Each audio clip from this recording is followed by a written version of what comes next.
अपनी श्रद्धा को कभी भी कम मत होने देना। कुछ भी हो जाए ज़िंदगी के अंदर, परंतु आपके अंदर की श्रद्धा, आपका समर्पण कम ना हो पाए। दुनिया जो है वो आपकी श्रद्धा को कम करती है। आसपास की जो परिस्थितियाँ होती हैं वो भी श्रद्धा के ऊपर अटैक करती हैं। कभी लगेगा बारिश हो गई, कभी लगेगा सर्दी हो गई, कभी लगेगा आज तबीयत खराब है, कभी लगता है कि इस व्यक्ति ने मेरे साथ अच्छा नहीं किया, आज घर में झगड़ा हो गया। कभी कुछ हो जाएगा, कभी कुछ हो जाएगा। लेकिन जो व्यक्ति अपनी श्रद्धा को बनाए रखता है, अपने समर्पण को बनाए रखता है और निरंतर एक सदी गति से चलता रहता है, वो तो अपने लक्ष्य तक पहुंच जाता है।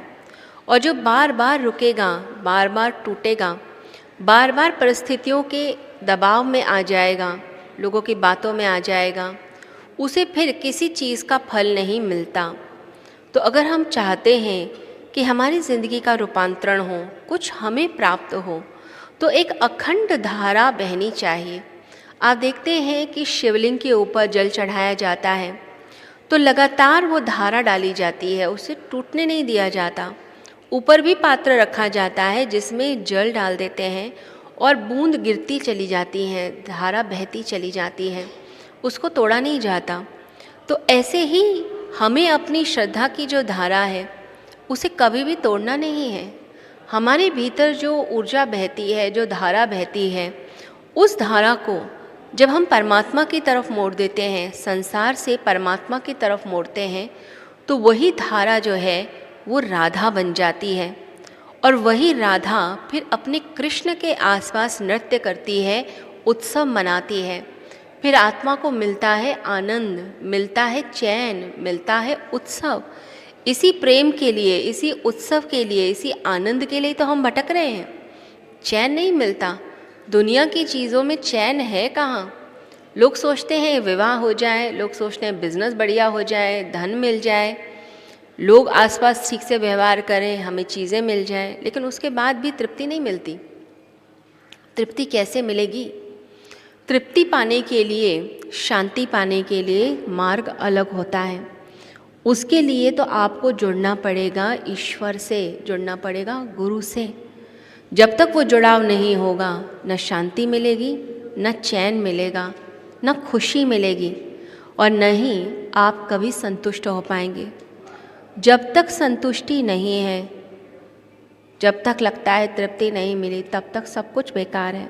आप अगर भोजन भी करते हैं और भोजन करने के बाद आपने अपना पेट तो भर लिया, लेकिन कई बार ऐसा होता है, लोग कहते हैं खा तो लिया लेकिन संतुष्टि नहीं मिली, तृप्ति नहीं मिली, बस भोजन कर लिया हमने, मज़ा नहीं आया। और आपका फेवरेट खाना अगर दिया जाए जो आपको पसंद है, जब आप उसे लेते हैं, ग्रहण करते हैं, तो उसके बाद व्यक्ति कहता है मज़ा आ गया, आज तो बड़ी तृप्ति मिली है, आज तो बड़ा आनंद मिला है। ऐसे ही ज़िंदगी की बहुत सारी चीज़ों में होता है कि आपको जो है उसको करके जब चैन मिल जाता है तब आप खुश हो जाते हैं। तो ज़िंदगी की तृप्ति के लिए आवश्यक है कि मन हमेशा लगा रहे ईश्वर से, दिल से जुड़ाव लगा रहे, भक्ति में मन को लगाना, साधना करना। 24 घंटे हैं हमारे पास। अब उन 24 घंटों को आप या तो कलह में लगा दीजिए, पूरा टाइम आप दुनियादारी की बातें सोचिए, इसने ऐसा किया, उसने वैसा किया, ऐसा बुरा हुआ, वैसा बुरा हुआ, या आप वरीज़ में लगिए, हर समय चिंता कीजिए, भविष्य की चिंता कीजिए। मिलना क्या है? कुछ भी नहीं होना। आप अपना टाइम वेस्ट करते हैं, आप अपनी एनर्जी वेस्ट करते हैं।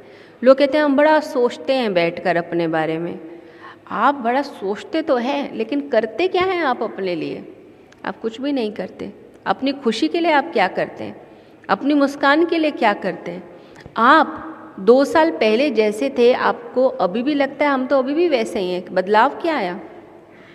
ट्रांसफॉर्मेशन क्या आया? आपने क्या चेंज किया अपने अंदर?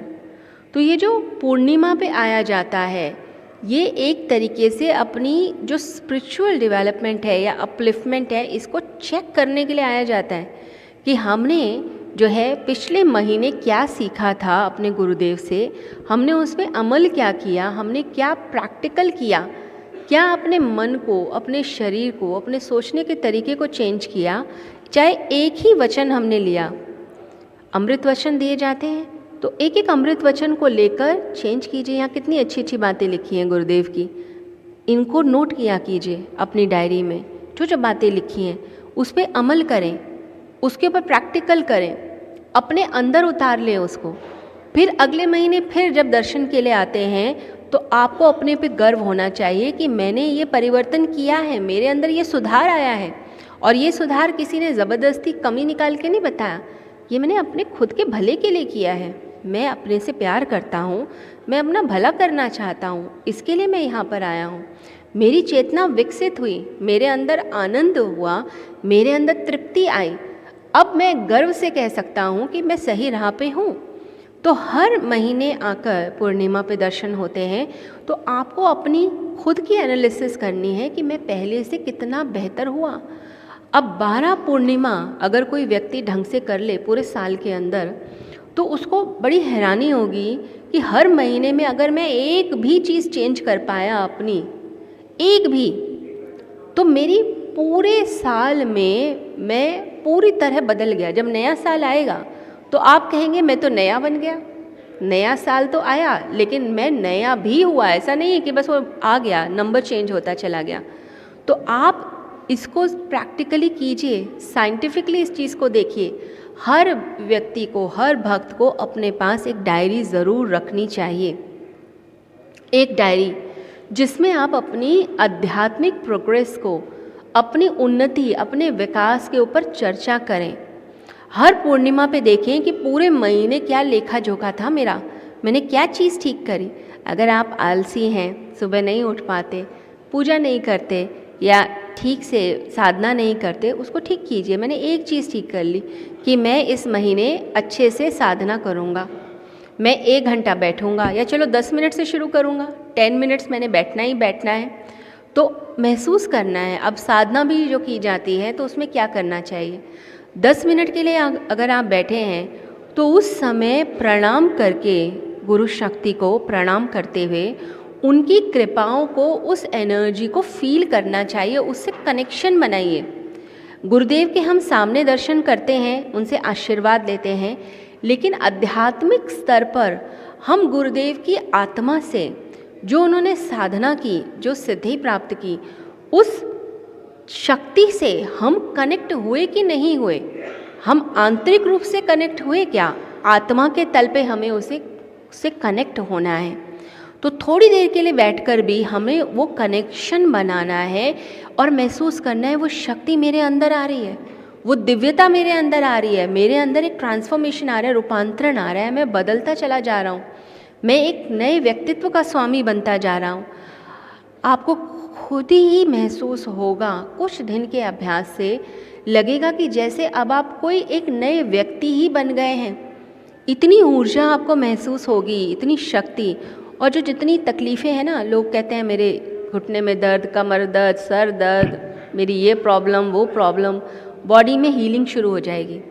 क्योंकि जितनी साधनाएं हैं वो हीलिंग करती हैं, वो आपको अंदर से रिपेयर करती हैं। वो जो टूट फूट होती रहती है ना स्ट्रेस की वजह से, या आप जो है दुनिया में जितनी चीज़ें सुनते हैं, वो सारे विचार अंदर जो आपको हर्ट करते हैं मतलब दुख देते हैं, अंदर दुखाते हैं आपको, वो दुख जो है वो आपके सेल्स के लेवल पे जाके सूजन पैदा करता है, जैसे इन्फ्लेमेशन बोला जाता है, वो सूजन पैदा करता है। और वही सूजन और वही चीज़ें फिर शरीर में जा के बीमारियों का काम करती हैं। तो जब हम ध्यान करते हैं, थोड़ी देर बैठते हैं, चाहे 10 मिनट्स भी बैठें, हम गुरु मंत्र का जाप करें, ओमकार की ध्वनि का जाप करें, हम प्राणायाम करें और दिल से कनेक्ट करें। सबसे बड़ी साधना होती है प्रेम की साधना, भक्ति। दिल से जुड़ जाओ, भक्ति करो, अपने प्रेम को उस ब्रह्मांड में फेंकें जहाँ से आपको शक्ति मिलती है, ईश्वर की तरफ, गुरु की तरफ, उसे महसूस कीजिए और फिर बरकत होने लगेगी, समृद्धि आने लगेगी। आपकी सारी बाधाएं, ऐसा लगेगा कि सब दूर हो रही हैं, आपके अंदर एक शक्ति आ रही है, शक्ति का संचार हो रहा है। आप जहाँ रहेंगे वहाँ आनंद में रहेंगे। एक प्रोटेक्शन बनने लगती है आसपास, एक घेरा बनने लगता है, उस घेरे में होते हैं आप सुरक्षित। हर व्यक्ति चाहता है कि एक ऐसी बुलेट प्रूफ जैकेट मिल जाए कि बाहर दुनिया की गोलियां चलती रहें, दुनिया के ताने चलते रहें, परेशानियां चलती रहें और हम अंदर सुरक्षित रहें। तो ऐसी बुलेट प्रूफ जैकेट मिलती है जब आप गुरु का ध्यान करते हैं, साधना करते हैं। तो ये आपने करना ही करना है। इसे हम ब्रह्म कवच कहेंगे। ब्रह्म कवच का निर्माण करना और उस कवच को स्ट्रॉन्ग बनाते जाइए। हर पूर्णिमा पे अपने ब्रह्म कवच को स्ट्रॉन्ग बनाते चले जाइए। ये बनेगा आपके पॉजिटिव विचारों से, आपकी श्रद्धा से, आपकी साधना से। आध्यात्मिक व्यक्ति के निशाने हैं कि वो हर समय अच्छाई में रहेगा, हर समय सत्कर्म करेगा और दूसरे व्यक्ति के आचरण से, उसके शील से, उसके चरित्र से अपने आप को दूषित नहीं करता, उसके कर्मों से अपने ऊपर जो है कोई प्रभाव नहीं लाने देता। तो अपने अंदर हमें लानी है पवित्रता, पॉजिटिविटी। तो अपने विचारों को पवित्र बनाइए। यहाँ आते हैं तो यहाँ भी आके ऐसा नहीं है एक दूसरे से गप्पे मार रहे हैं, शोर मचा के रखा हुआ है।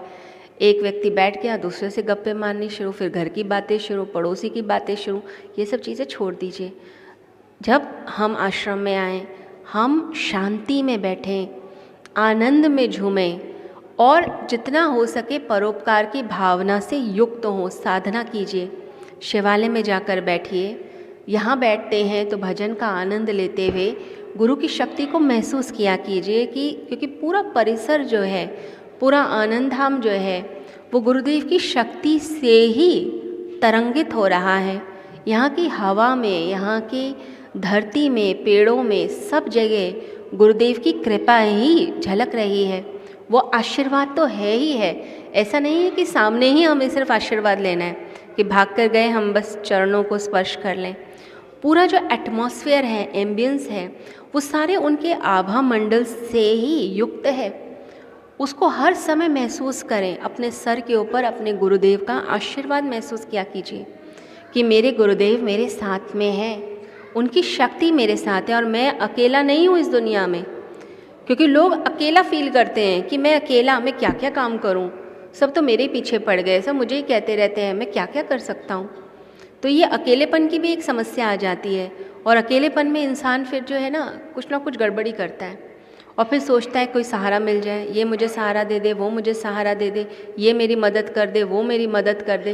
कोई मदद के लिए तो आता नहीं, लोग आपका मजाक बना के और चले जाते हैं। सहारा देने के लिए कोई खड़ा नहीं होता। हाँ, आपको बेसहारा करने के लिए सब लोग दुनिया में बैठे होते हैं। तो हम ये जो अकेलेपन की प्रॉब्लम है उसके लिए दूसरों से सहारा कम लें। सहारा लेना है तो हम अपने खुद की आत्मा से जुड़ें, परमात्मा से सहारा लें और अपने गुरुदेव की शक्ति से सहारा लें।